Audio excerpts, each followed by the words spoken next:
Hello, and welcome back. In this one, we're going to be reviewing, analyzing, and reacting to Episode 8 of Season 2 of TSUKIMICHI Moonlit Fantasy. Now, I did actually find the whole Rembrandt sister story arc, if you want to call it that, somewhat interesting in Episode 8. I actually had completely forgotten about how they were monstrosities, basically, all the way back in Season 1, and had no idea they were actually already introduced characters before Makoto reminded me. But I did really like to see how they re-brought these characters back into the story, and didn't just conjure up some new characters to put into use, but actually utilized these characters they had established somewhat before, and also by utilizing those characters, somewhat making a tiny character arc that, at least to me, felt satisfying, even if they barely hinted at it in the episode itself. What I liked most about the sisters and their whole introduction, or rather reintroduction in this episode, again, was that point of, hey, I mean, these clearly used to be two sisters that were bratty, they were elitist, they were not really good people, right? They snared from the top of their wealthy, high-status throne, and had no issues with mistreating people or causing issues or costing people their livelihood or whatever else. But after their traumatic experience of almost being turned into monsters and dying, I suppose, they seems to have gotten this new lease on life, and by getting that, having found newfound appreciation, potentially, for how they act and what sort of people they want to be, and that background and that the illness they had, or curse I suppose is more accurate in this case, really made them better people. And I really like that tiny thing, even though the episode doesn't really spend too much time on it, but I really like how they took that little bit of subtext and background and used that tiny thing to make a tiny character arc for these two sisters, having now turned into overall likable waifus. And before we move on to my other big point in this video, if you are enjoying it and you enjoy my videos in general, please remember to like and subscribe, it greatly helps me out. Thank you. Now next, I do want to talk a bit about Rona, the demon general. Now, she is quite stacked in more ways than one, and while I can enjoy her seductive, illustrious approach, my biggest interest with her as a character and her interactions with Makoto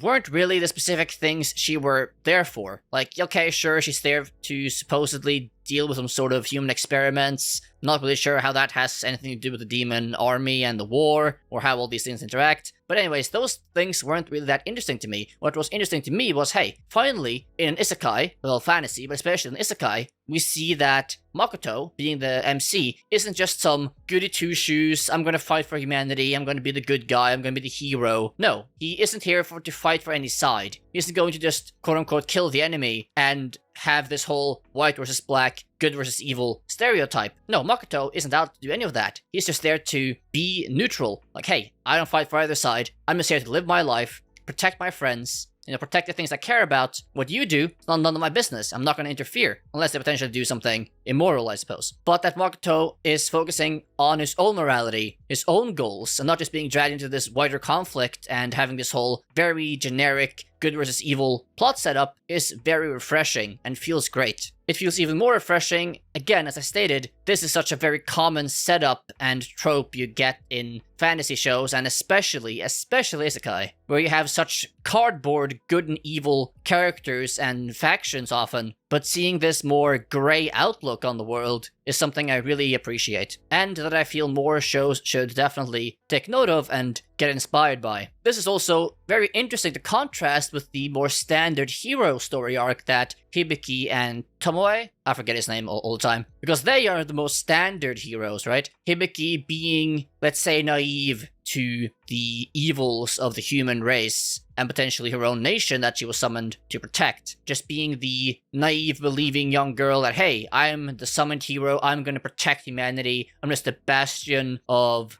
truth and honor and dignity and good, happy things, right? And how she might come to realize just the world she lives in is not black and white. Same with Tomoe, though he himself being somewhat corrupted, but still having that image of himself being the good guy, being the hero. And I really like how that contrast is playing out between Makoto and these two heroes, and how much more they might delve into that and explore those concepts further in this 2-core season. Also, as a final note, again, I think it's so goddamn fun how they keep having these small things like the Mistgates and how they affect the weather and the climate in the world of Mist that Shen made. Even though it's a very minor, minuscule thing that doesn't really get much attention, to me all the tiny world building, things like that, tiny little systems they just mention, really to me add flavor to the world and really just makes me smile, and it's something I appreciate. I really love when shows take the time to add in these small, let's say, flavor texts to their story, making it feel just that much deeper and more involved. Overall though, like the episode, and I feel like the plot is now slowly starting to take shape. More and more characters are being introduced and intertwining with each other, and I'm very interested to see what comes next. With that being said, I would like to take a quick minute here to just say that, poof, after some turbulent months on the channel and in my personal life, a lot of issues have been resolved, so I should now be finally able to get back to daily content production and having a proper schedule and covering all the things I actually want to cover, not have these sporadic 1 or 2 videos a week max output that I have had going for the past couple months. That being said as well, I hope to cover episode 9 tomorrow, and then get back on schedule with episode 10 on Monday, right after launch, and then also covering many other shows that I have yet to be able to cover this season, and then prep for the next season, where we will finally, hopefully, actually go full throttle on this channel. Anyhow, I hope you enjoyed the video. If you have any questions or comments about the video or the episode,